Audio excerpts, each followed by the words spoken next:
Armies draw the eye, they fill the page with names and numbers, and they make war feel like counting.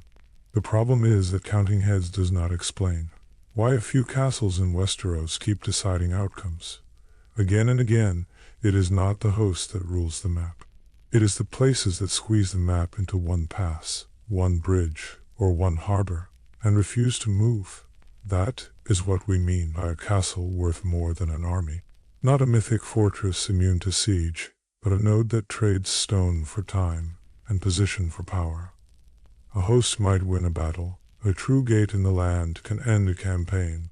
What mattered here was not just survival behind walls, but the ability to remove the enemy's next choice. So how do stones do that? The simple answer is that they don't, until the terrain lends them leverage. Some fortresses sit where rivers braid into a single crossing, or where roads cannot avoid a causeway, or where a bay's wind and current funnel ships against one island. A castle that governs one of those narrows becomes a valve on movement and supply. Hold the valve, and the flow obeys you. Lose it, and the flow goes elsewhere, or not at all. To build a usable model, we will keep 5 lenses in view.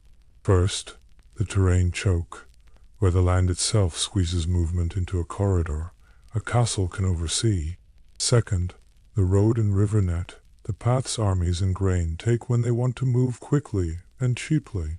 Third, maritime access, coasts, bays and gullies that can flip a siege, or a campaign when ships intervene. Fourth, stockpiles and garrison endurance, the stored time inside a fortress that forces your enemy to spend more time than he owns. Fifth, legitimacy, the law and loyalty that sit in a named seat, which can draw obedience without another levy being raised. These are abstractions, but in Westeros they resolve into places we all know. The neck clamps the north to the south. Moat Cailin sits right there like a cork. The Green Fork runs broad and treacherous until, in one place, a man built 2 towers and a bridge, and called them the Twins. The Vale has a mountain door that most armies cannot open. The Bloody Gate is its hinge. Storm's End looks out over Shipbreaker Bay, where storms shred fleets, yet its walls and lords hold the stormlands together. Harrenhal squats by rivers and roads in the Riverlands, and its sheer mass once promised to anchor rule at the crossroads. Dragonstone, forged out of fire and fear, stands in the gullet and watches ships sail for King's Landing, like a toll-taker with dragons in his memory. Even before we dive into each case, notice the pattern. These castles do not float in isolation. They fuse with a feature, a swamp that swallows flanks, a ford that concentrates traffic, a mountain saddle, a murderous bay, a river web, a narrow sea lane. The stone and the feature make one machine. In practice, that machine lets a smaller garrison reshape a larger army's options by slowing it, starving it, or forcing it into a bad trade. What made this system visible to contemporaries was not theory, but frustration. When Robb Stark considered marching north to break the Ironborn, his counselors weighed where the land would help and where it would punish. There is an exchange where ships to Gold Town might carry men to the Vale, and from there to White Harbor. The idea is to flank Moat Cailin instead of driving straight up the neck. The immediate answer is not about valor. It is about gates. The Bloody Gate will be closed. The Vale's door stays shut, and a bright flanking plan becomes a dead end. That detail reveals how these castles operate as rules more than obstacles. If the Bloody Gate can refuse any army, then the Vale is a castle wider than its walls. Its mountain pass functions as a lawful border you cannot argue past.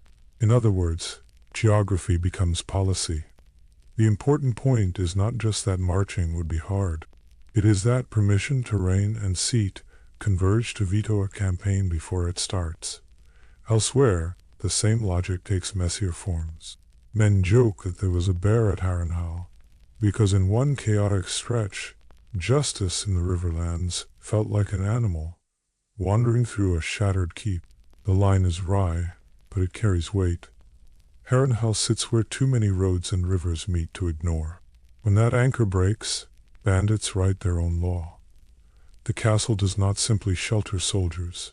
It stabilizes a network of movement and market. Lose it, and the roads go bad. The sources treat this as obvious after major wars. Fire and Blood recounts winters and ruined castles, and what happens when roads fall outside royal protection. Tamers of dragons learn that holding the nodes restores order faster than parading hosts through the countryside. That is not romance. That is administration. You fix the valves, then the flow resumes. So let's be precise about value. Worth more than an army means three measurable things. First, time. A fortress can buy months of stalemate, which in a place with short campaigning seasons is priceless. Second, movement. It can deny or govern the cheapest paths for grain, horses, and men. Third, legitimacy. It can broadcast the right to command, turning uncertain bannermen into predictable servants. You can put soldiers against each function and ask, how many men equal a month, a road, or a banner? That is the calculus we will use. Moat Cailin is the cleanest entry point. People have said, with rough honesty, that there's a lot of north. That is less a joke than a strategic premise. The north is distance made political. When you compress all of that land into one stone throat, the throat rules the province. Even a broken moat with a skeleton garrison can make the south pay in bodies and time to push a finger through the neck. This helps explain why commanders talk about flanking it by sea or sneaking past through Crannog trails. They are not looking for glory. They are looking for a way around the Vale. One plan even had a king's own banner melt away into the bogs, using paths that are not on maps and boats that move where roads end. That is not romance either. It is an admission that a frontal push up a causeway feeds you into murder zones. In practice, a dozen reed-hidden channels mean the defender can choose when and where to appear. The castle is the fixed piece, but the landscape makes it endless. The twins show a different rule. Force collapses to a point. The Green Fork is fordable in places, but not in season, and not with wagons.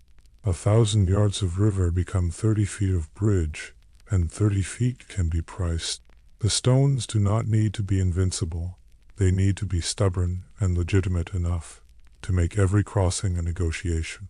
When the bridge is the campaign, its owner is suddenly worth more than a field army marching upriver. The Eyrie, with the bloody gate, converts mountains into policy. A pass that cannot take a broad host keeps the Vale whole, whether its lord rides or hides. You can see why a cautious regent would close the gate to every army, not because she doubts their cause, but because she understands the gate is the cause. Open it once and you teach the world that the mountain door is a door at all. Storm's End illustrates endurance and sea denial. The castle looks over a bay that breaks ships and frays nerves. Its walls, said to be thick beyond measure, store years of time in their very design. When Orys Baratheon took its seat, and arms after Argilac's fall, it was not only a prize of stone. It was a transfer of legitimacy. Aegon's allies did not just gain a fortress. They acquired the Stormlands mouthpiece. With the Riverlands and Stormlands under their banners, other kings could see that the map's levers were moving. Harrenhal was built as a bet that size could master everything. It never could, but its location still matters more than its curse. Where the Trident splits and roads cross, the castle enforces dues, disciplines companies, and anchors supply. When it fails, as it did in war, predators fill the gap. The joke about the bear only lands because everyone understood Harrenhal's job, to civilize the crossroads. Absent that, even truth starts to bend. Dragonstone pulls us out to sea. Sitting in the gullet, it can see and strike at ships heading for Blackwater Bay. If you think of the gullet as a coastal causeway, Dragonstone is its tall house. Hand a hostile fleet that position, and King's Landing is suddenly starving, no matter how many spears line its walls. Hand a friendly fleet that island, and your enemy's siege breaks from hunger before your swords ever clash. The sea can flip the meaning of strength overnight. That is why we cannot treat movement and siege as separate topics. They are one system. Many commanders in Westeros tried to solve a land problem with a sea answer. Think about the thought of taking ships from Goldtown to White Harbor to avoid the Neck. That is not cowardice. It is supply mathematics.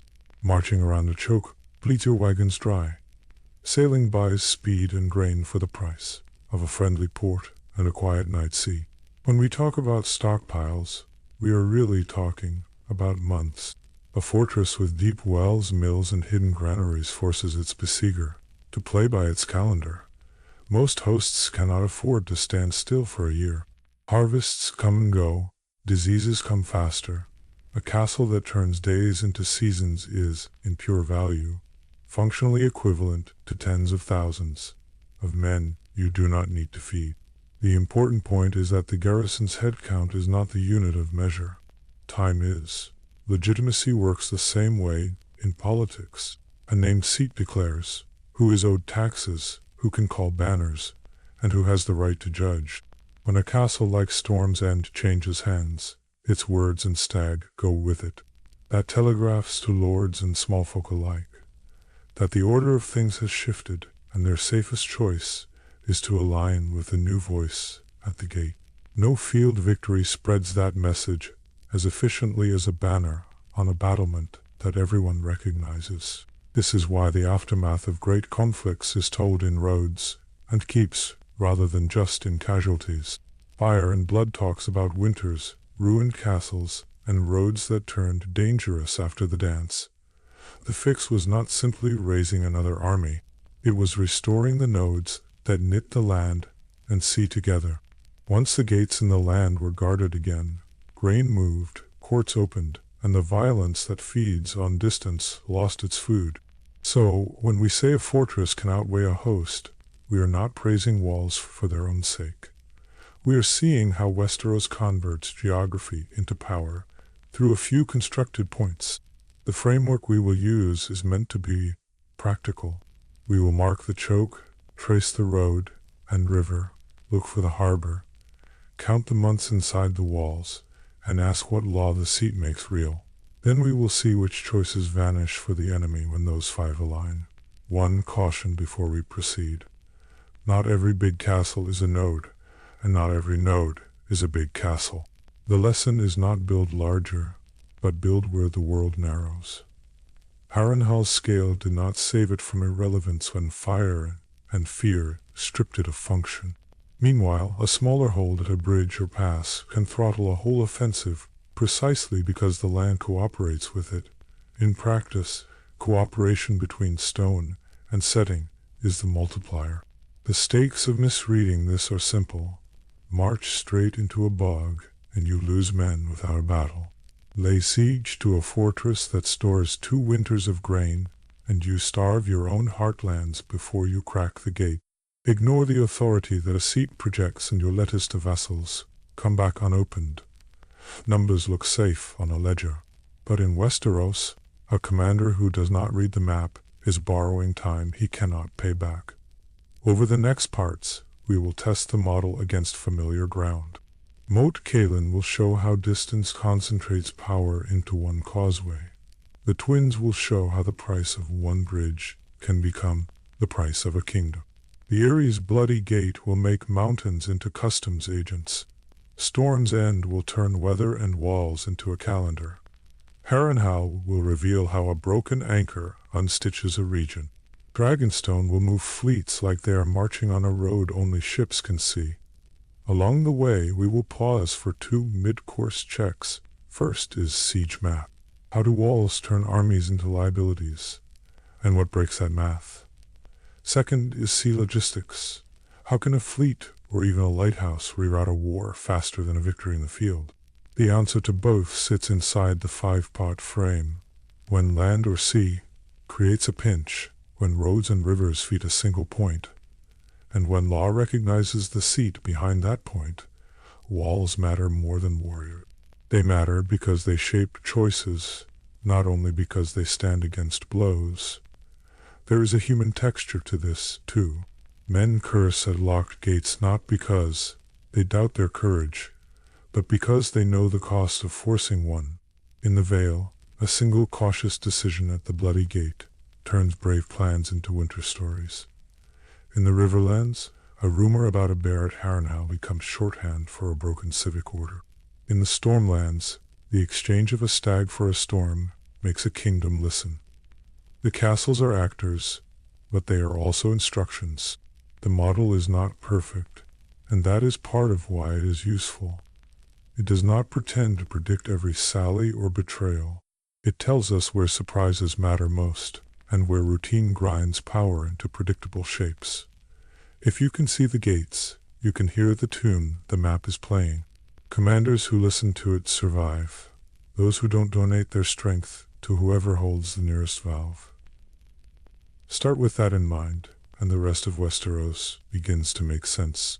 You stop asking how many, and start asking where, and how long, and under whose banner. That shift from counting to reading changes what you notice on the page. It also changes what you think a wall is for, not to keep everyone out forever, but to make every day inside it worth more than 1,000 outside. In other words, armies create force, castles shape choices, and the strongest position in Westeros is usually the one that removes the enemy's next move.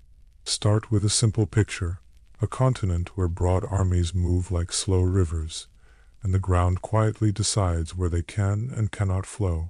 In Westeros, that decision is made by a handful of funnels, carved by swamps, mountains, and rivers, then sealed by stone. The important point is not simply that castles exist, but that some of them sit exactly where movement must compress, turning raw numbers into a queue that a few defenders can control. Moat Cailin is the clearest case. The neck narrows the continent until wetlands swallow everything but a single raised road, an old causeway that runs north and south like a lifeline. That detail explains why the ruin matters. When millions of soggy acres say no, even a decayed fort that says wait becomes decisive. An army cannot spread out to find another path without dissolving into swampland and starvation. The 3 surviving towers were placed to interlock, which is castle design doing what terrain already began. Their positions mean any attacker must give a flank and a back to arrow fire while climbing slick stone. This worked because the marsh removes the attacker's usual freedoms. No room to flank, no dry ground to mass ladders, no safe rear to rotate exhausted men. In practice, every step forward burns time and blood, and every minute favors the patient tower. Scale makes the trap worse. There is simply a lot of north, and distance magnifies every hour lost at the choke. Supply is not optional on such distances. Grain must move, horses must rest, and wagons break. That helps explain why Moat Cailin has outsized power. Even a small delay multiplies into large costs when the road behind you is hundreds of leagues long, and winter waits somewhere ahead. Commanders learned this the hard way. Heavy hosts cannot slither off the causeway without becoming many tiny dying groups, each swallowed by what looks like solid ground, then gives way. The marsh's people compound the problem, cramming them every firm patch and every suckhole, which means an attacker who tries to bypass the towers by stealth only adds ambush and poison to his difficulties. The ruined stones may be cracked, but the geography around them is intact and merciless. What mattered here was design layered onto inevitability. The ruin commands a crossing that exists because nothing else will do, and that lets a few boughs and boiling stones leverage the work of the bog. Even if defenders are few, they choose the terms of contact and choose them again tomorrow, because the ground does not tire. A field army that tries to force it spends itself against the swamp's patience, which has no limit. Distance also changes political math. If a southern army needs months to resupply and traverse the neck, the North's lords gain time to rally, negotiate, or raid. That detail reveals a second purpose of choke points. They do not only stop people, they create windows for decisions elsewhere. In other words, the buckle at Moat Cailin holds together the North's entire belt, even if no one draws a sword on the battlement. We see the same principle in stone over water at the Twins. There the green fork runs fast and deep. The Freys built more than a bridge. They built a bridge with a gate. That pairing, a fixed crossing plus a fortification, turns a simple civic asset into a political machine. Every army and every caravan pays, in coin, in oaths, or in time, lost searching for another ford that can carry wagons and heavy cavalry. A wide army needs a wide crossing. That is the troubling reality that favors the twins.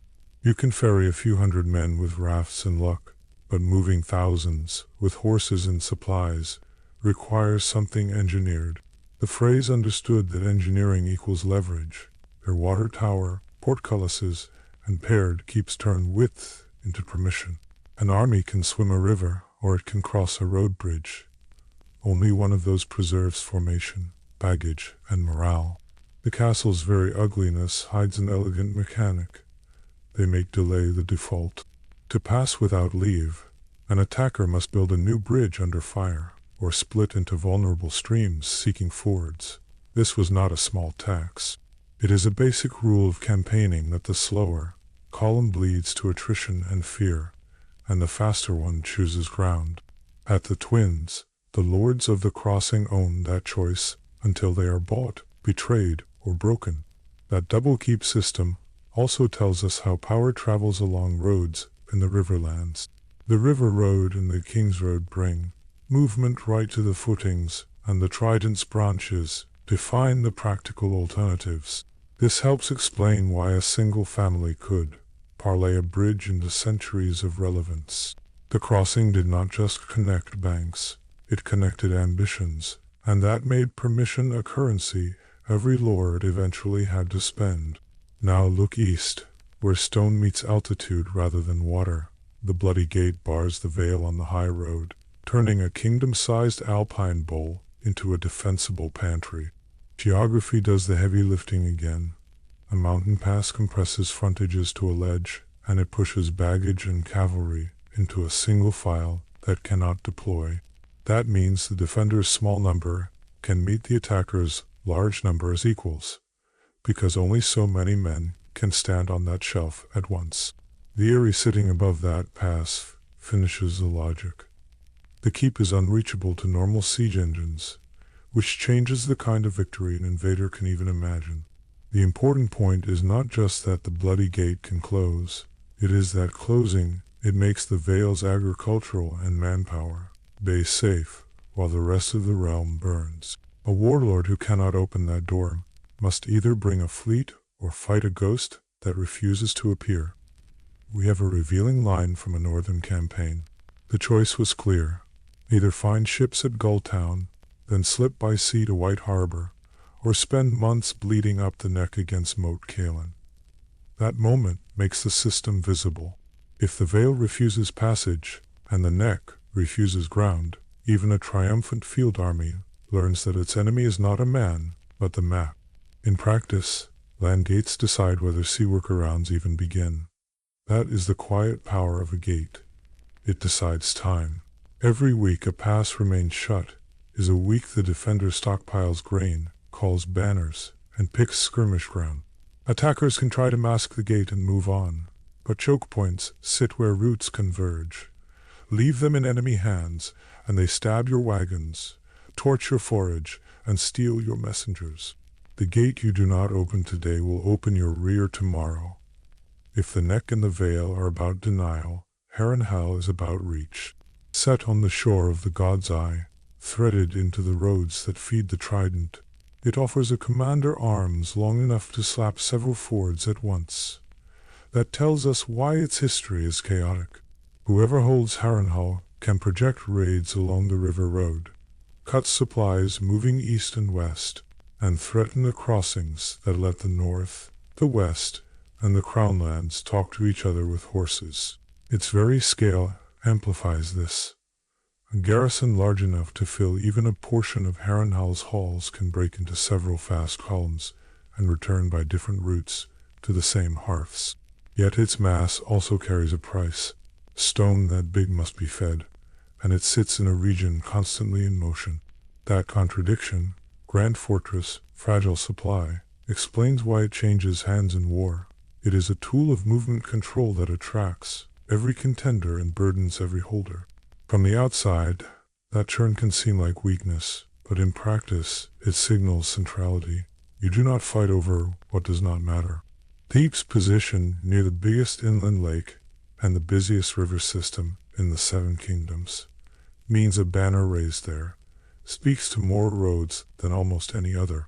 Even if its walls are cracked and half haunted by rumor, its location still stalks the campaign map like a shadow you cannot step out of.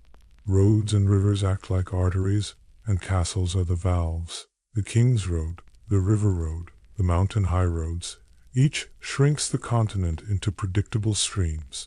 The Trident's fords and bridges punctuate those streams with risks and opportunities.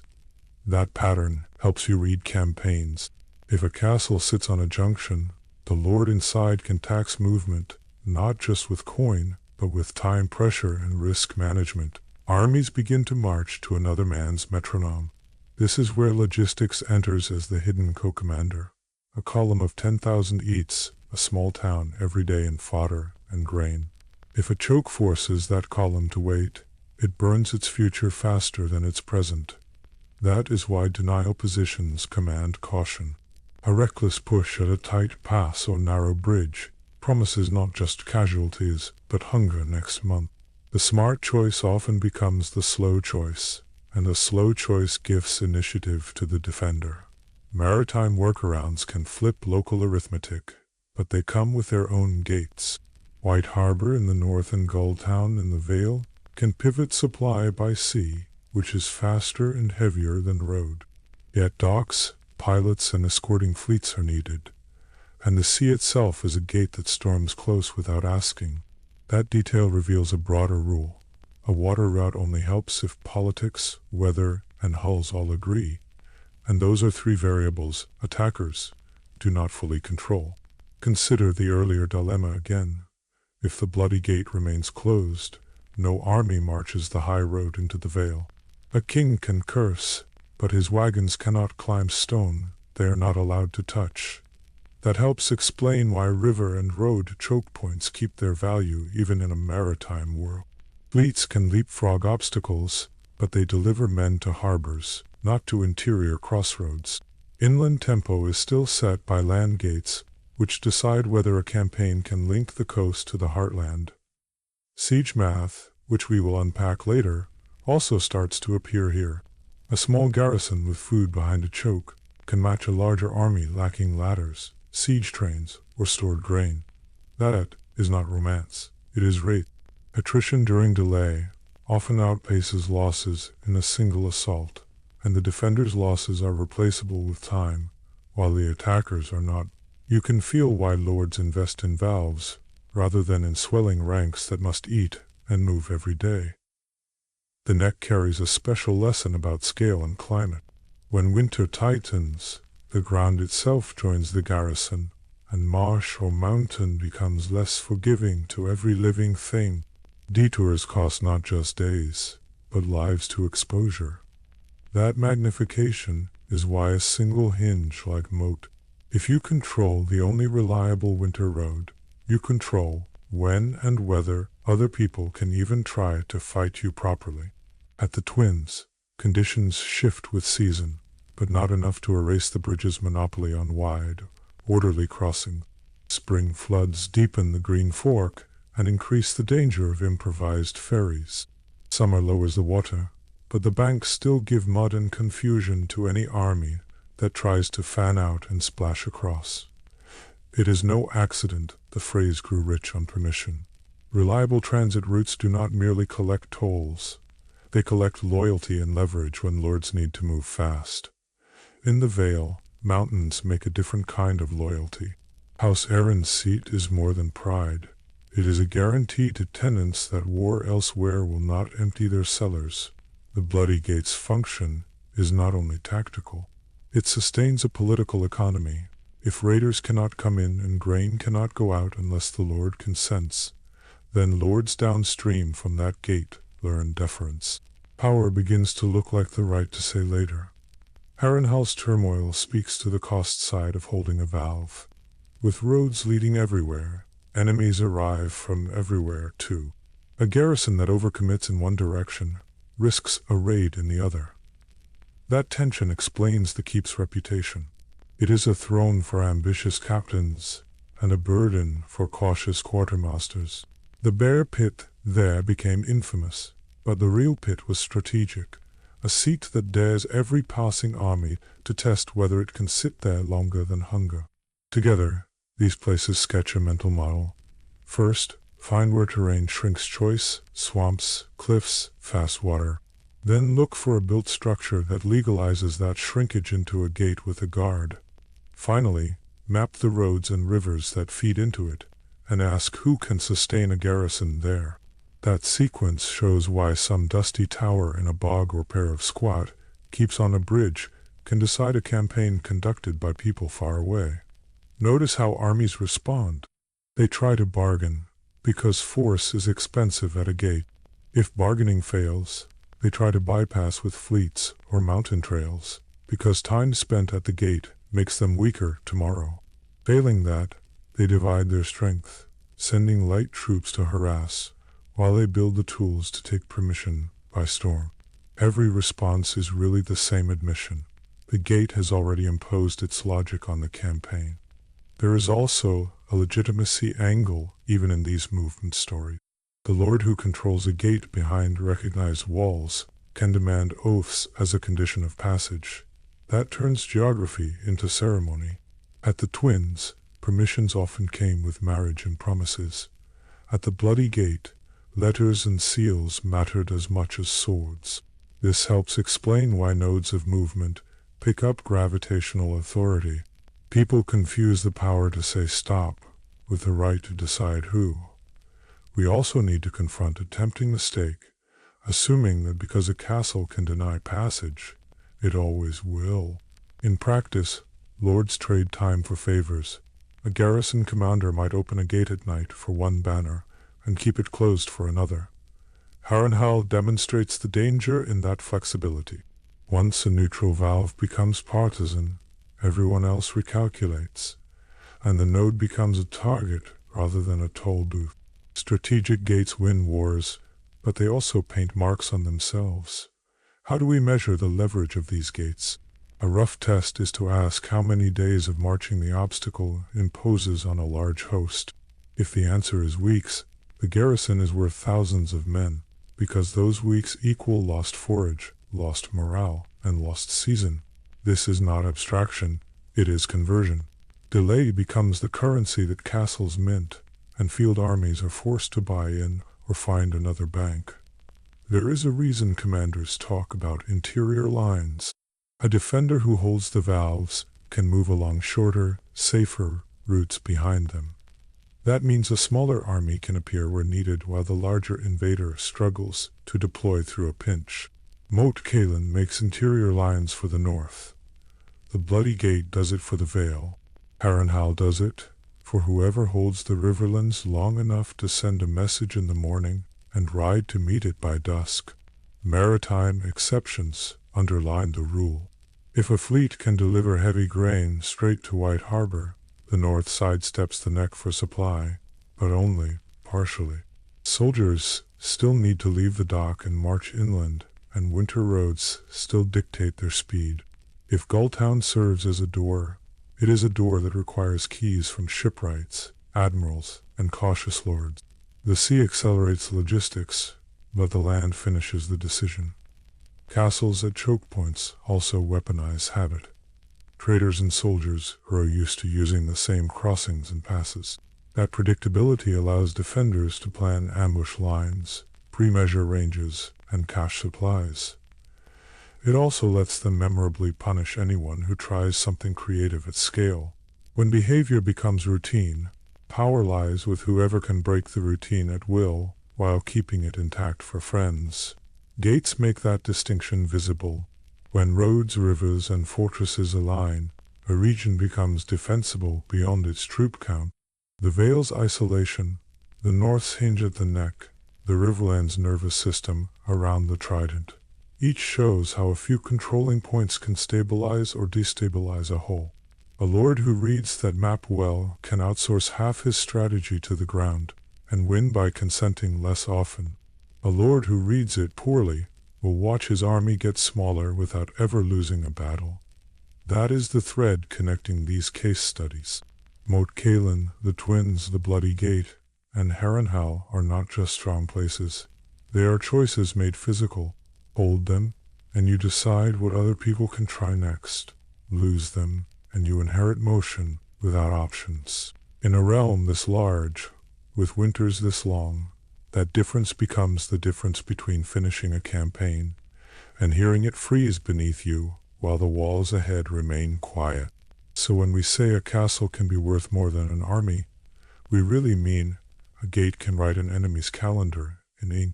Every page they turn costs food and nerve, and every delay grows your own reach. In the next movement of this story, we will keep following this logic into siege math and the strange economy of time behind walls. But for now, the lesson of the Land's Gate stands. Control the funnels, and you hold the quill that draws war's lines. Siege warfare changes the arithmetic of power.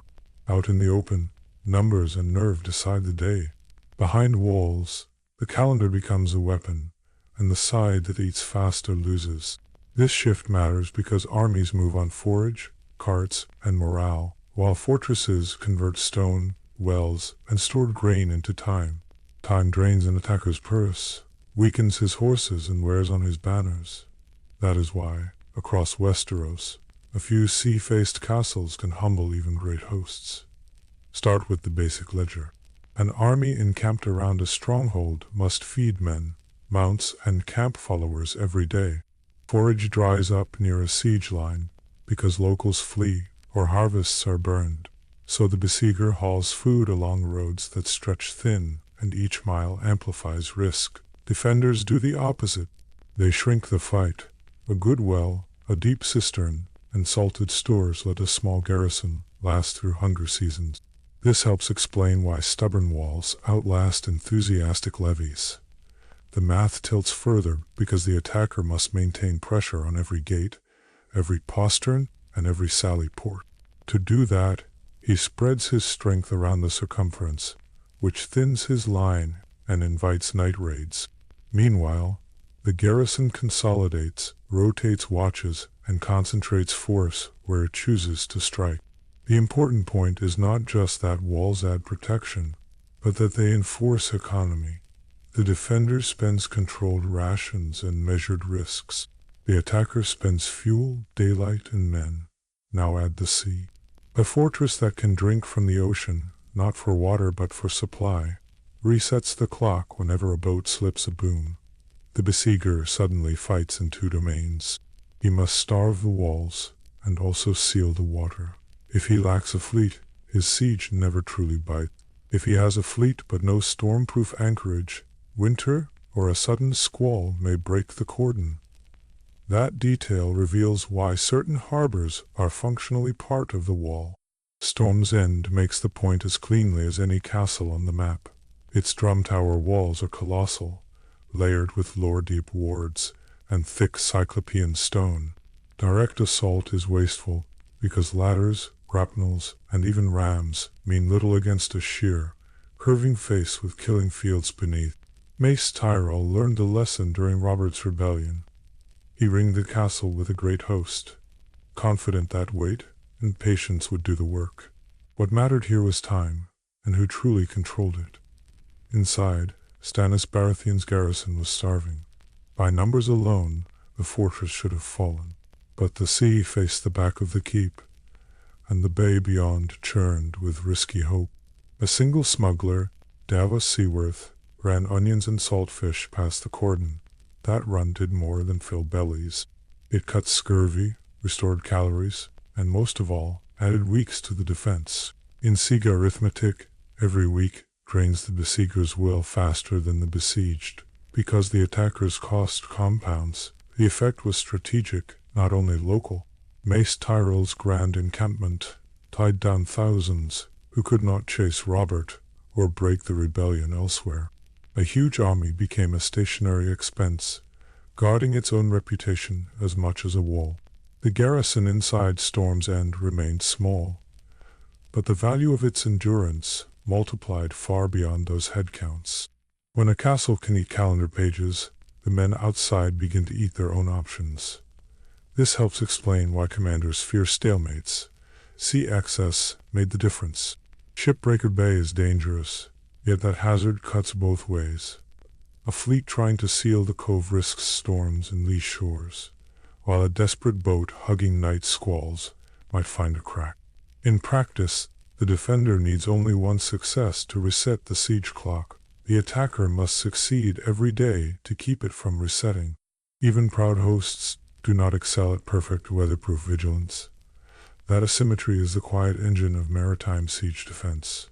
Storm's End also shows why reputations matter in siege map. Its walls and wards signaled futility. Lords have limited appetite for the kind of losses that come with storming a legend. When the best assault plan promises a butcher's bill, sensible commanders pivot to starving a place out. The decision seems prudent, but it cedes initiative to the clock and the coastline. A harbor, even a rough one, becomes a second gate that must be shut with equal resolve. The same coastal leverage shapes the capital. King's Landing grew as a port more accessible by sea than land. In the early Targaryen reigns, few meaningful roads linked it to the rest of the realm. Jaehaerys, the conciliator, had to begin knitting tracks outward because the throne's seat was functionally a harbor with hills attached. That origin matters. A city built on intake from the bay depends on the Gullet and Blackwater Bay as arteries. Control those, and you pinch the heart. Dragonstone sits astride that maritime approach. With Driftmark nearby and the Valyrian fleet at hand, its holders could close the Gullet and choke shipping in and out of Blackwater Bay. During the Dance of the Dragons, Rhaenyra's camp planned exactly that, sallying forth from Dragonstone and Driftmark to block all passage. The strategy recognized a constraint. They did not have the strength to take King's Landing by storm. But if they starved the city's harbor lifeline, the calculus might flip without a pitched assault. That plan illuminates something practical. A fleet becomes a movable wall that extends a fortress's reach. If Dragonstone's ships make the Gullet a gauntlet, King's Landing's food prices rise, river grain backs up, and morale inside the walls turns brittle. A capital can endure riot longer than a keep can endure ladders, but food riots are sieges by another name. The Valyrian blockade plan was a way to besiege a city by besieging its sea. Sea gates can become the decisive choke points, yet even mighty island castles carry a vulnerability: complacency. When a place feels unassailable, garrisons shrink and gatekeepers grow careless. During the same civil war, Dragonstone itself, long the seat and symbol of Rhaenyra, was left with a small garrison of greybeards and green boys. The sea snake's ships and high Valyrian walls made the island seem safe. That detail reveals a recurring risk. Walls lengthen time, but they cannot replace loyalty, training, or accurate appraisal of internal risk. Harbor defenses at King's Landing reinforce the wider principle. In the Blackwater battle, the city used a hidden chain to close the river mouth, trapping an attacking fleet inside the kill zone. Wildfire took many ships, but the chain made them targets that could not reverse course quickly. The important point is not the spectacle, but the lever. A single engineered gate, steel links across a channel, can turn a fleet from a bypass into a liability. Harbor control multiplies city-castle power. The chain also demonstrates the synergy between land walls and sea barriers. The city's mud gate, the quays, and the boom formed a system. Attackers faced stones and arrows from the banks, while their ship hulls were locked in place. Any attempt to land troops became a funnel into prepared ground. In practice, that forced the attacker to fight two battles, at once one against fortifications, the other against maneuver denial on water. Castles with such systems do not merely endure. They impose terms. Old Town and the Hightower show a longer, quieter version of the same logic. Here, commerce and defense are braided together. The beacon summons and signals fleets. The harbor concentrates ships into convoys, coordinates escorts, and guides supply through fog and tide. The high tower's walls guard wealth, grain, and craft. That combination means a siege by land does not necessarily starve the city. Without a strong blockade, Old Town can keep eating from the sea. The lighthouse is a logistics weapon as much as a warning. This matters politically. A city that can feed itself while invested by land can outlast the patience of a host and outbid it as well. The besieger spends coin to stay. The besieged collects tariffs and continues trade under the shield of its fleet and lights. Over time, that economic asymmetry undermines the outer camps. Men drift home. Allied lords ask pointed questions about cost.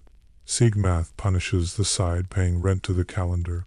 Old Town's maritime system protects against that attrition. Even small islands matter. Greenstone, the seat of House Estermont, is not a colossal fortress, yet its position inside Shipbreaker Bay shapes patrol patterns and convoy routes. Coasters hug shorelines to avoid swells and storms. A keep on an island inside that route can stage lookouts, shelter damaged cogs, and rally escorts.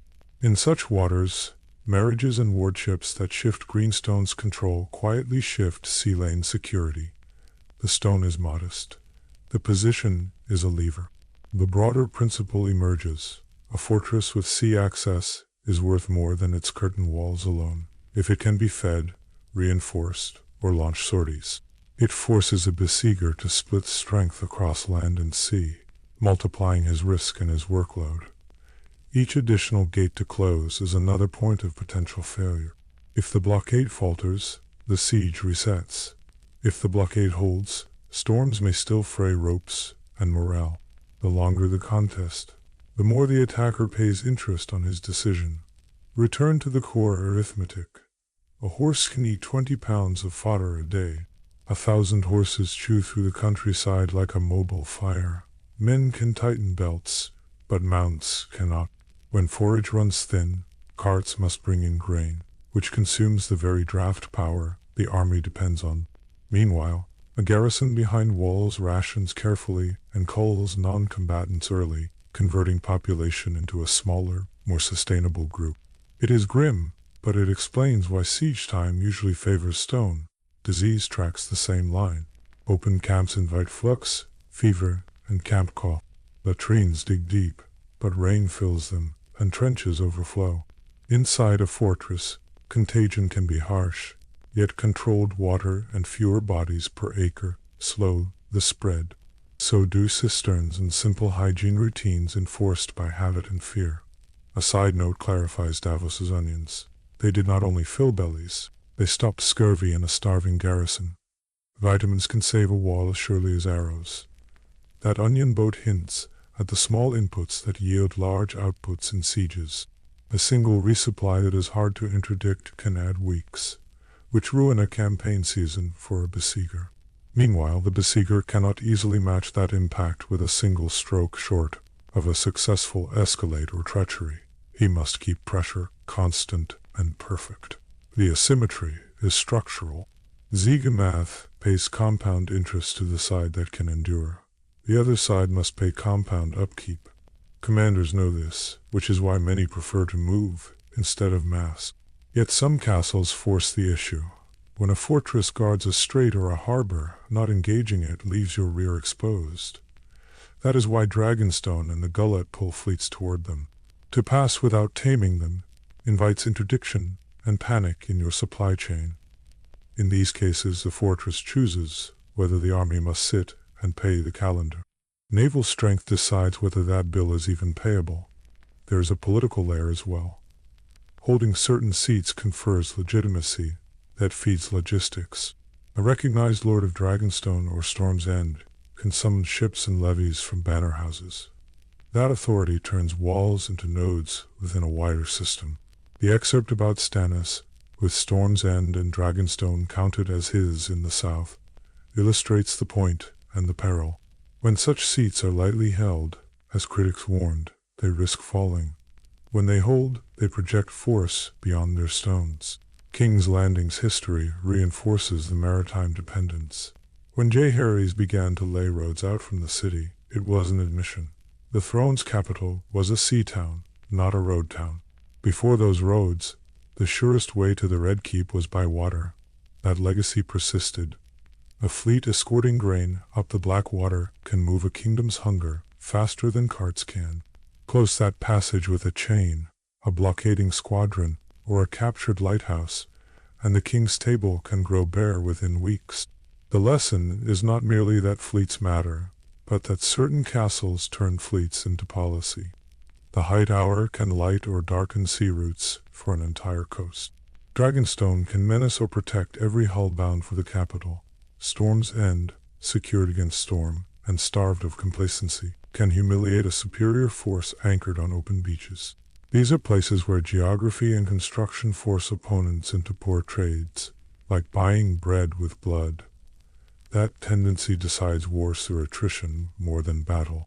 We should also notice how harbors shape morale. Soldiers do not eat only bread, they eat certainty. A city receiving steady boatloads of grain keeps shops open and prices stable. A camp watching smoke rise from ships they cannot catch feels helpless. The important point is that siege outcomes are psychological as well as numerical. Harbor control signals control of the situation. That signal weakens the outer line and stiffens the inner one, making defections more likely in the wrong direction for the besieger. On the other hand, maritime strongholds can be undone by internal fracture. Dragonstone's small, doubting garrison during the dance shows that even perfect walls and a secure harbor cannot fix divisions. Siege math assumes a coherent defender. If factions undermine rationing discipline, or if seditious gates open from within, the clock stops suddenly. That caveat is not a contradiction. It clarifies the model. Endurance systems require governance. Legitimacy, one of our earlier lenses, feeds the pantry as surely as ships do. Commanders who understand all this treat sea-facing castles as nodes in a multi-domain graph. They coordinate fleets to complete land sieges, not merely support them. They invest in booms, chains, signal fires, and beacons, because those tools multiply the power of stone. They also avoid the trap of under-garrisoning out of confidence. The goal is to make the enemy choose between a bad storm and a worse famine. If the enemy cannot make a good choice, your castle is doing more than defending. It is deciding. Harrenhal, from an earlier section, offers a contrast that deepens the pattern. It sits by the god's eye, so water helps, but not as a maritime artery. It does not feed a great harbor network. Its value is landward dominance and a staging ground, not seaborne supply. That distinction reveals why sea gates are a different class of leverage. A lakeside giant can shelter and threaten. A seaward fortress can starve and be reborn in the same week. Gullet and the Mander are not simply scenery. Old Town's river, the Honeywine, flows to the Reach's breadbasket, which feeds the harbor. The Hightower's beacon manages that interface. If an enemy wants to truly close Old Town, he must fight the Reach on land and the Reach at sea. That splits his bet and lengthens his exposure. Each day he waits. The Hightower's watchers refine convoys, and the city refills granaries. Over time, the besieger's lines blur outward while the defender's defenses sharpen inward. That is the shape of maritime siege. Advantage, even modest, keeps along islands and headlands, serve as relay points in this system. Greenstone's lookouts can warn Storm's End or send boats to shadow a hostile squadron. The function is not to defeat a fleet outright, but to reduce surprises and shorten response times. In practice, that control of initiative is what keeps blockades tight and resupplies possible. The stepstone logic at small scale mirrors the wider work of Dragonstone and the Hightower. A few stones, well placed, steer a sea. All of this brings us back to the core claim. Walls that can eat calendar. Pages usually beat armies that must eat countryside. That is why sea access matters so much. A fortress that can be fed irregularly by water can last irregularly long, which ruins neat campaign planning. An army that cannot shut that gate faces a spiral of cost and frustration. The choice becomes ugly: sail into storms and chains, or sit beneath walls that seem to grow taller each week. Neither is a commander's dream. There are exceptions and breakers of the rule, and we will face them later. Winter can lock harbors and freeze rivers. Fire from the sky can punish fleets that cluster. Internal treachery can unmake even the best provisions. But across campaigns without such extremes, the pattern holds. Maritime access multiplies the strength of certain castles by adding a second arithmetic to the siege. One wall faces outward to the land. The other is made of wind, tide, and hulls. Together, they outlast pride. In the next stretch, we will follow how these sea gates intersect with inland choke points to decide actual campaigns. What mattered in those cases was never simply who had more men, but who had the better calendar, the safer harbor, and the surer signal. That lens turns a map into an argument, and on that argument, a few castles, properly fed and properly placed, outweigh entire armies that cannot force a good decision. The next case studies make the cost visible. A castle could be worth more than an army for reasons you cannot measure on a battlefield. It is a throne in stone, and thrones run on paperwork as much as on garrison. In the great hall, writs are sealed, ledgers balanced, and ravens dispatched. Whoever sits that chair taxes, judges, and calls the banners. That function changes the math of war. Banners do not rise to rescue a wall. They rise because the seat makes obedience legible and turns force into authority. This is why a demon Targaryen began the Black Council's war plan with a coronation and ravens. He argued the realm must be persuaded before it is fought. That was not ceremony for its own sake. A crown and a council speak to every steward and castellan about who will honor warrants, pay wages, and hear suits. In practice, the administrative web anchored in a seat converts private loyalties into public action. A lord gives his oath where he expects his judgments to stand. Inside any major seat, you find the true engines of command. The counting rooms, the ravenry, the household court. Those rooms explain why a single hall can move 10,000 men. Coin accounts tell vassals when musters will be paid. Sealed letters turn promises into orders. The court's justice binds neighbors to accept levies and requisitions. In other words, the bureaucracy of a throne scales intent. An upstart in a captured tower has none of that. A seated lord with clerks and seals can multiply it. King Jaehaerys's policies show how power radiates from such halls. His crown taxed luxuries like pepper and silk because desire would guarantee compliance. That is a fiscal insight, but the important part is administrative. The taxes only work if a seat can collect, record, and ship the coin along secure roads. His law on crenellations went even further. It made walls subject to license, placing fortification under the crown's seal. That detail reveals something simple. Castles are not only built, they are permitted, tallied, and integrated. Nowhere is the union of symbol and system more obvious than Winterfell. The castle does more than shelter the lord's men. It binds the scattered north into a single story of duty. When Theon Greyjoy took Winterfell, he learned the hard part was never grabbing stones. It was making those stones speak with the voice of the north. Without the consent of the clans and houses, the hall was mute. This helps explain why the next gate and the heart's seat must be held together. Control needed both choke point and consent. The neck blocks southern invasion, but Winterfell tells northern banners where to go and whom to obey. Those two functions reinforce each other. Hold Moat Cailin, and you can deny entry. Hold Winterfell, and you can coordinate response. What mattered here was not pageantry. It was recognition. The old gods, the words spoken in the hall, the presence of a household that has long judged fairly. These kept remote holds aligned when snows and distances pushed them apart. Winter without trust becomes a geography of refusals. Legitimacy is a logistics of belief. That is why coronations, seatings, and raven campaigns precede marches. When a seat issues writs to lords who have not chosen sides, it offers predictability. Neutrals drift toward whoever can guarantee their rents and enforce peaceful borders.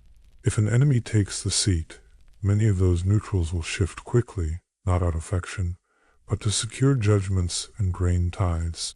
Armies appear to lead events, but often they follow the ledger. The ink decides whether horses are fed and gates are opened. Casterly rock distills the purse into command. Gold mines below the rock turn into fleets on the sunset sea and hosts on the golden road. That is not magic. It is procurement.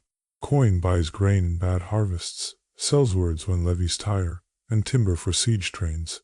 A family that manages all of that under one roof can absorb losses that would break another lord. The rock's worth is not only its height, it is an accounts office with cliffs attached. This is how wealth stacks into strategy. After the dance of the dragons, that linkage became even clearer. Winter descended for years, trade collapsed, and outlaws haunted the roads. The blind hooded Tywin Lannister, serving as a chief royal officer, gathered power by doing what seats do best, centralizing what remained of coin, writ, and garrison. That moment shows why restoring the realm starts in halls, not fields. With bridges burnt and villages slighted, a working seat could still register taxes, hire men to clear the roads, and reassign garrisons to threatened towns. Reconstruction is administrative before it is military. Highgarden does this with bread and boats. The reaches rivers and roads gather grain like a basin gathers rain. A liege seated there can feed allied armies and refuse provisions to foes. That leverage matters more than 1,000 new spears. It is the difference between a marching season and a starving one. When a child lord sits under a regent, as once happened in the Reach, the hall becomes the funnel through which stronger neighbors pull strings. The granary ledger is a quiet scepter. Whoever holds it can make patience pay. Sunspear's strength is not height, but insulation.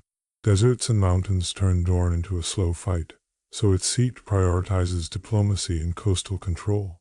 Marriages broker harbor rights and pilotage without a blade drawn. Court whispers once claimed a swift wedlock to a Stormlands house like Estermont could pivot which cove served whose ships. Whether accurate or not, the rumor points to a truth. Ports and passes are political objects. A princess's chamber can move a fleet more efficiently than a captain's map. When banners are called, the seat is the stage that makes them visible and binding. Vassals swear in front of their peers and the household gods. That public form is not theater. It replaces personal promises with recorded obligation. A seatless claimant can shout orders by courier. They will be weighed against the first tax collector who arrives with a seal and a familiar scribe. That helps explain why usurpers chase quick occupations of capitals.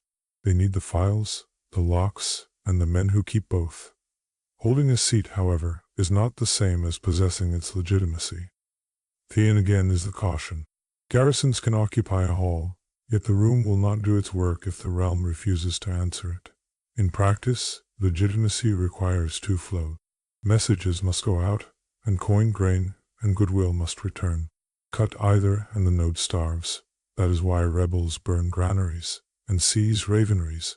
They are not striking symbols. They are severing the arteries that turn recognition into reach.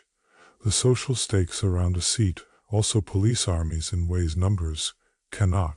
In King's Landing, even a hard realist like Cersei could talk frankly of ransom, restraint, and the dangers when order breaks.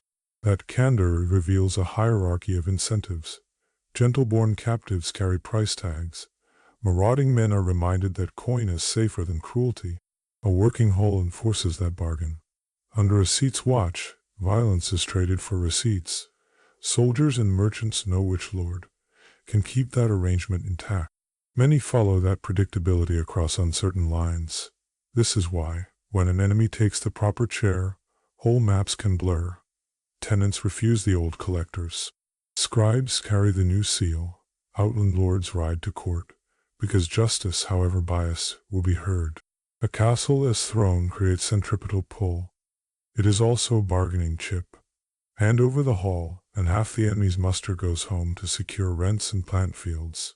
Refuse, and you may win battles while losing the network that paid for them. The seat is a lever, and the lever moves men. In Westeros, armies create force, seats direct it. Casterly Rock holds coin, Highgarden flows bread, Winterfell condenses consent, Sunspear guards insulation. Their walls matter, but their desks matter more. Each of these places concentrates the tools that transform private strength into public order. A commander who understands that does not just fight for gates. They fight for offices, ravens, and the quiet compliance of clerks. What mattered, and still matters, is simple. Lose the seat, and the army that once obeyed you may be marching on someone else's timing tomorrow. A few castles did not just hold ground. They changed the war. The twins are the clearest example because they turned a river crossing into political leverage, then into a killing floor that redrew the map without a pitched battle. That happened because the crossing itself was rare, and rarity hands power to the gatekeeper. Two towers face each other across the green fork of the Trident. Between them, twin spans create the only reliable bridge for leagues in either direction, where marsh and river make fords uncertain and ferries slow. House Frey did not need a vast army to matter. It needed only to say who crossed and when. That detail explains the wedding, because what Walder Frey sold was not simply passage, but time, safety, and a line of retreat. When the bread and salt failed, and the knives came out, the decision felt like family treachery, but it functioned as map control. Overnight, the North's field army lost a crossing, a secure base on the southern bank, and the ability to shuttle men and grain between theaters. The twins closed like a sluice gate. What followed was not a test of courage, but of roots, because commanders trapped on the wrong side of a river do not maneuver so much as dissolve. The change was administrative as well. With Robb Stark dead and the bridge in Frey hands, oaths tilted. Letters went out with different seals, and that reoriented musters and taxes throughout the Riverlands. The important point is not only that thousands died, but that one castle converted an invitation to dine into the authority to redirect a kingdom's movements. Shift north to Moat Cailin and the pattern becomes even starker. The neck is a long wet choke where causeways sit like ribs across a drowned country. The swamp was the primary wall. The towers at Moat Cailin were the lock in that wall. There is no good flanking route, because horses, wagons, and siege gear cannot march through green water and sucking bog.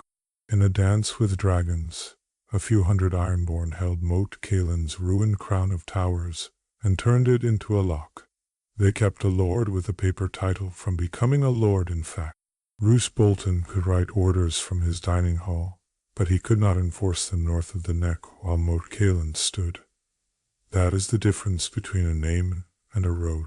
Legitimacy without passage leaves you calling to fields you cannot harvest.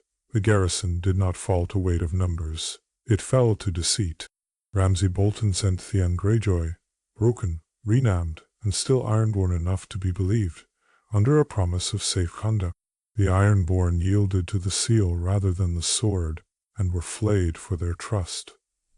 What mattered here was how the castle multiplied the value of a ruse. A single false letter at that gate opened an entire region to marching columns.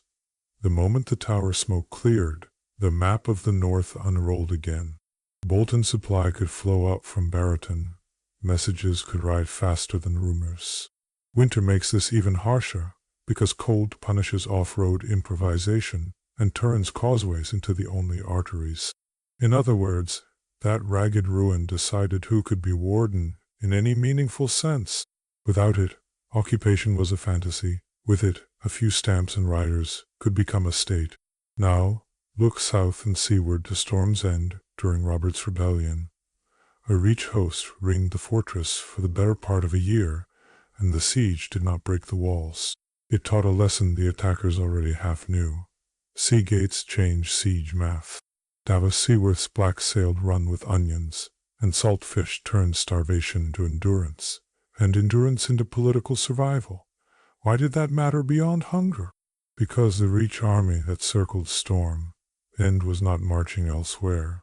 Tens of thousands of men, with all their carts and cooks and horses, were fixed in place by one stubborn ring of stone on a cliff. That tie-down freed Robert Baratheon to maneuver, draw allies, and choose his battlefield at the Trident without that reach strength arriving in time. The castle did not throw javelins across the King's Road. It pulled a major column off the board. Legitimacy sharpened the point. So long as Storm's End flew the stag and held out, the Baratheon cause could not be declared dead. A seat unfallen signals that writs still have a home, that ravens still have a rookery, and that a lord's bannermen still have a hearth to rally to. This helps explain why Mace Tyrell kept investing effort into the siege. He was not only pursuing a breach, he was trying to erase a legal and emotional anchor. Harrenhal shows the other side of value, a central hammer that is also a sponge. It sits athwart the riverlands with roads like spokes, huge enough that even Gregor Clegane could seem small in its yards. The size that awed Arya Stark tells us something important about logistics. A castle that can stable 1,000 horses can also eat a district bare if the garrison expects full bellies. Whoever held Harrenhal could raid near and far, exact taxes or shelter raiders who did.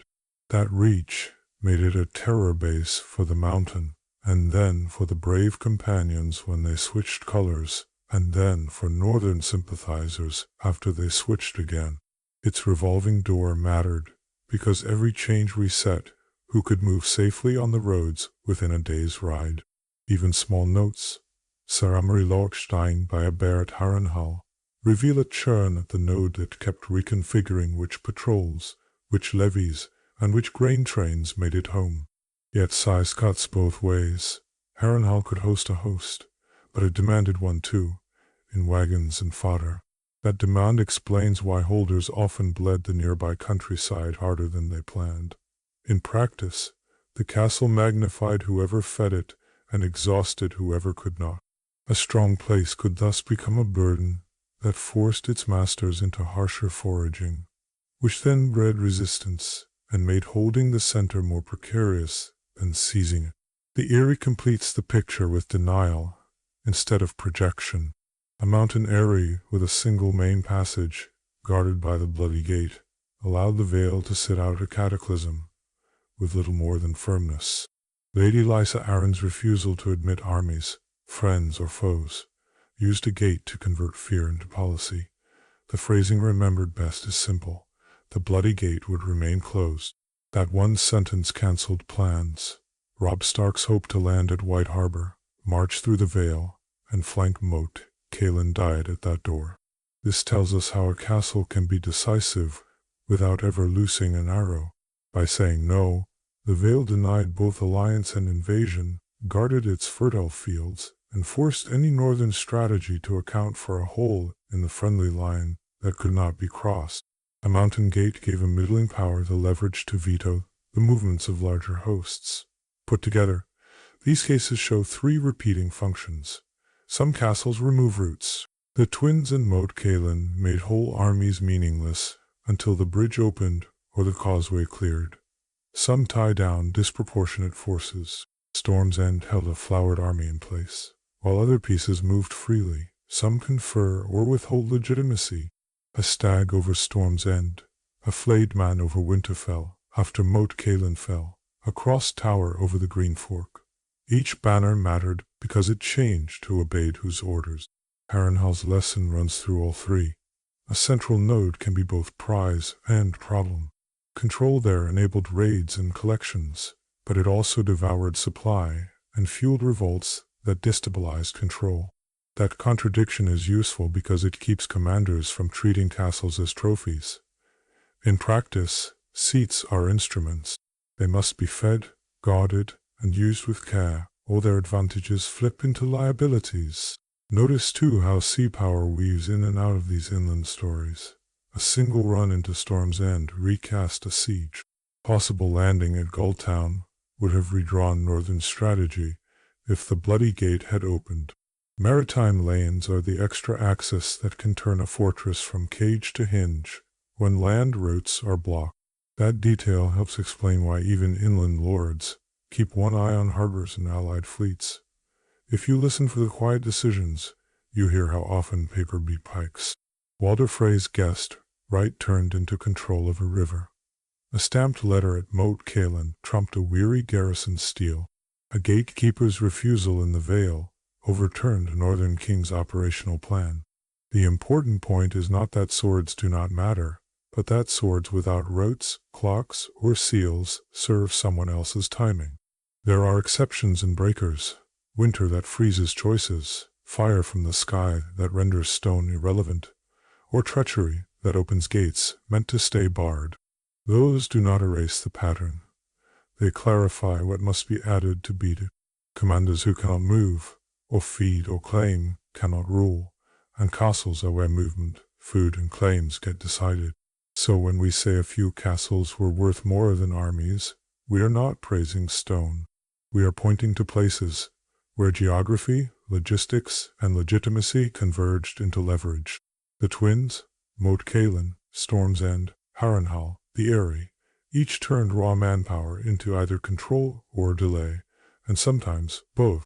And at each, the side that understood the function of the gate, not just the height of the wall, wrote the next page of the war. Let's finish with a way to read any castle on the map. Walk through these questions, and you can predict which walls matter before the banners move. The point is not who is brave. The point is which stones turn into time, grain, and obedience. First, terrain choke. Ask if the land itself forces movement through this point: swamp, pass, bridge, or ford. If the answer is yes, the garrison multiplies in value because the enemy's next legal step becomes singular. Moat Cailin shows why. The swamps do not just slow soldiers, they destroy wagons, drown horses, and make detours murderous on supply. A choke is not only a narrow place, it is an agreement the landscape enforces. Bridges exist because rivers punish improvisation. Mountain passes exist because the alternatives are cliff and frostbite. If you can stand where the road is inevitable, you can spend fewer men to decide more miles. Second, network reach. Which roads, ferries, and river bends lie within a day's ride from the wall? This matters because castles project power by patrol tax and message, not by archers alone. A fortress that can touch 3 villages, a market ford, and a minor holdfast on short notice controls a week of movement around it. Harrenhal, sitting by the lake, and river roads, proves the point. It reaches travelers, boats, and grain before they disperse, so it bleeds or feeds campaigns without marching far. That reach also explains its ruinous upkeep. The same logic makes the twins a toll booth for war. Third, Seagate. Does the site offer a harbor, anchorage, or control of a strait? If yes, you must treat the castle as half port, half palace. Dragonstone with the gullet is the clean example. Hold the island, and you can tax, starve, or pass fleets, which reorganizes every campaign from Blackwater Bay to White Harbor. Losing that watchpost turns every shipment into a gamble for both merchants and quartermasters. Water changes siege math. A city that can be resupplied by sea or river does not lose to patience unless a navy closes both doors. We hear that in Essos, where 3 ships cannot bar both river and sea, the same arithmetic shapes King's Landing and Old Town. Fourth, stores and wells. How long can the garrison eat and drink if ringed by enemies? A deep cistern and cool granaries extend the banner's life more than any boast does. Storm's End becomes a case study here. Its larders and hidden lines kept it stubborn when field armies moved like weather outside. The question is not only quantity, but resupply routes under threat. Sea lanes, smugglers' coves, or mountain goat tracks can turn a lost month into survival. In the records, maesters note that lightly held seats like Storm's End or Dragonstone can be doomed if their stores thin and navies fail them. Capacity without replenishment is a calendar with missing pages. Fifth, the signal of legitimacy.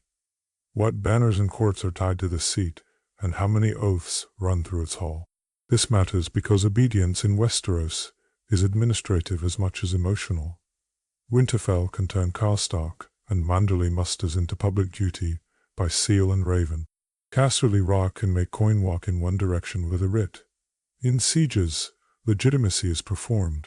Queens gather highborn hostages not for comfort, but to shape narratives, ransoms, and loyalty after the gate opens.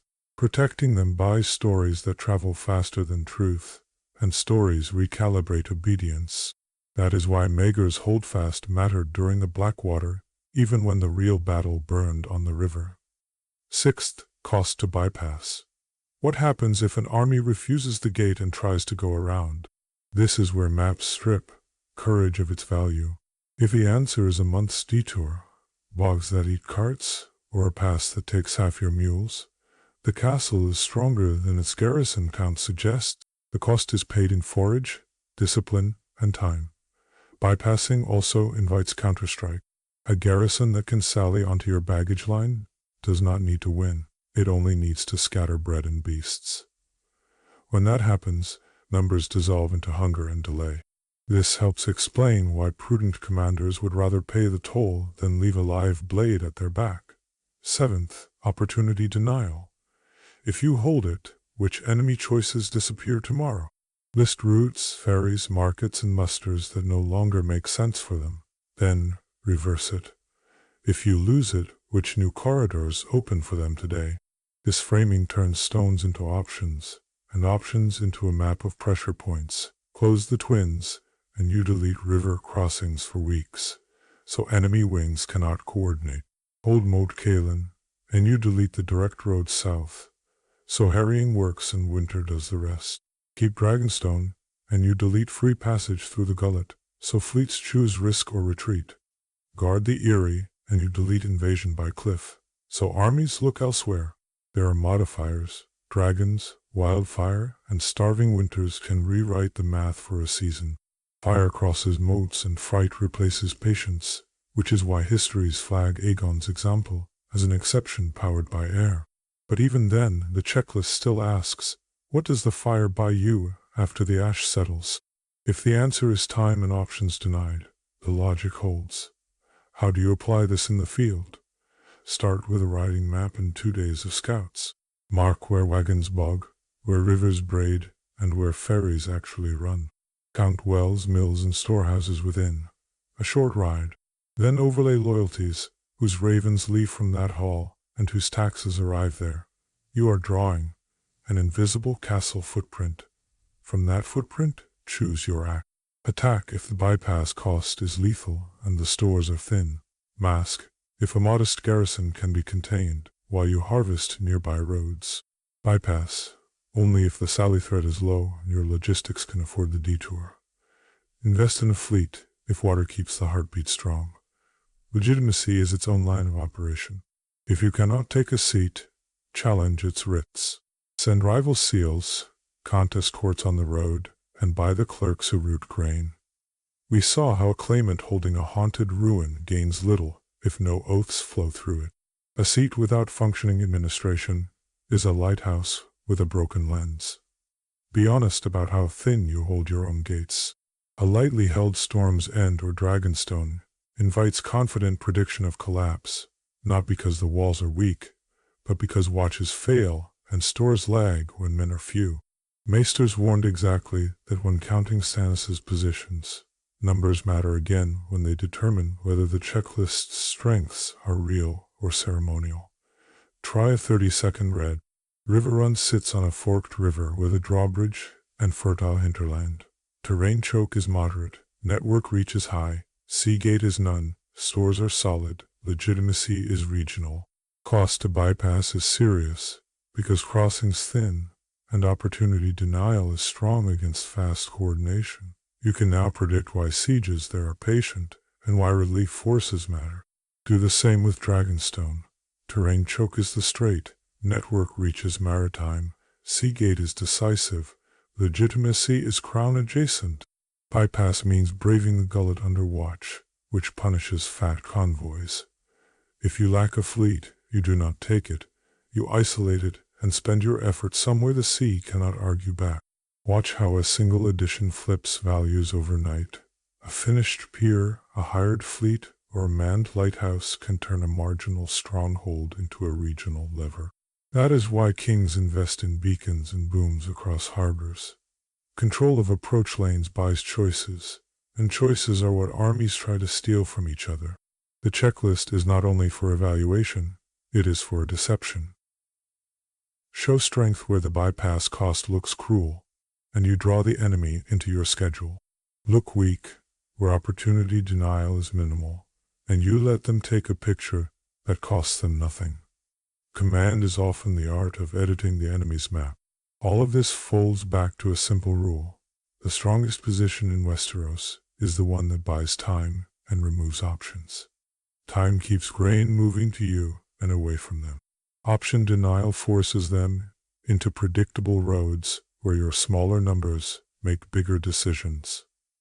That is how a single gate can be worth more than the army camped outside it.